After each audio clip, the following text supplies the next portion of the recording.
All right, guys, today we're going to start a new project in Photopea. It is called the collage. And yes, you have to say it just like that, the collage. Not sure why, but I kind of like saying it that way, the collage. Start by clicking on New Project. We're going to type in the word the collage. Make sure it is 1920 by 1080, 72 dots per inch. That's a mediocre quality, but that's okay. We want our program to move quickly, and then choose a transparent background. If under social, you choose the Facebook event image, that will be exactly what you need, and then click Create. Once you have the canvas, the first thing we always do in Photoshop or Photopea is put your mouse right on the thumbnail, drag it right down to the layer button that looks like a sticky note, and let go, making a copy of the background, locking the original background. So now you're on the background copy. Okay? To start with, we're going to go get a picture by clicking on File. You should already have some pictures saved on the desktop. I have mine saved in a folder on the desktop called Collage. Desktop, Collage. Okay, here are the pictures. I'm going to click on a picture. Once it's open, I am going to notice that it opened in its own tab. That's one way to do it. Okay, but an even easier way, if I click back on the tab and click on File, Open in Place. This time, I'm going to click on the image and open it. And notice that it puts it right on the canvas. That's what this checkerboard area is called, a big, transparent, vast area of nothingness called the canvas. I'm going to go up here to the corner. If you hold down the Shift button, as you're moving this picture downward, it will not stretch in any way that you don't want it to. Notice that it stayed proportional. Now I'm going to move this just up wherever I want it. And I'm going to add two of the requirements, one of which is double click. On the outside of the layer, if I double click, it will open up the layer style menu. I'm going to choose stroke.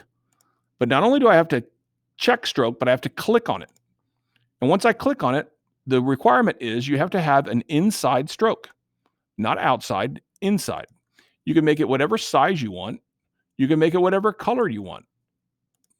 I'm going to make it a ugly green color. I click OK. I click OK again. And I am done with that one, other than the second requirement is to add a filter. To add a filter, you make sure you're on the correct layer, which I am. You go up to Filters. And not only do you have all these to choose from, I'll start by adding, let's add Gaussian blur. Notice that it adds quite a bit of blur that you could adjust however, and click OK. Let's try one more picture. File, Open in Place. Let's choose the picture of my favorite Lena Zorn. Okay, I'm going to come up here to the corner. I'm going to hold down the Shift button so it constrains the picture. Once it's let go, I'm going to double click on the outside of the layer, way out here. When the window opens up, I'm going to click stroke and select stroke. And I'll leave the color green. I click OK. Two buttons that you want to make sure you have depressed during this project are Auto Select and Transform Controls. Transform Controls gives you the grab bars, and Auto Select allows you to, when you click on one, it automatically selects the layer. See the way it automatically selects these? If you don't have Auto Select selected, that won't happen. Okay, so I'm going to go ahead and move this into place. And this time I'm going to click on Filter, Filter Gallery.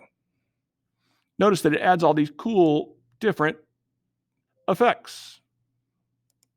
Once you find one you like, click OK. You can adjust it however you want. Brightness, edge width,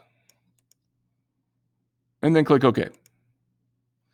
When you're done, I'm going to go ahead and open up one I've already finished. It's kind of like on those cooking shows when they already have something in the oven ready to go.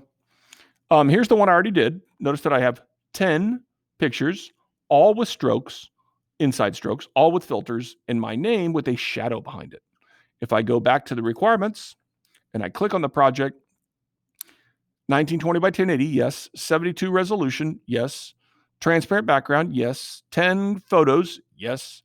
Either with your camera, a smartphone, or a downloaded from Google. Filters applied, yes. Inside strokes applied, yes. And my signature. The last thing I have to do is export it as a ping. You just go File, Export as, Ping. Once it collapses down here, you're ready to go. That's all there is to it. Do your best. Good luck, and may the force be with you.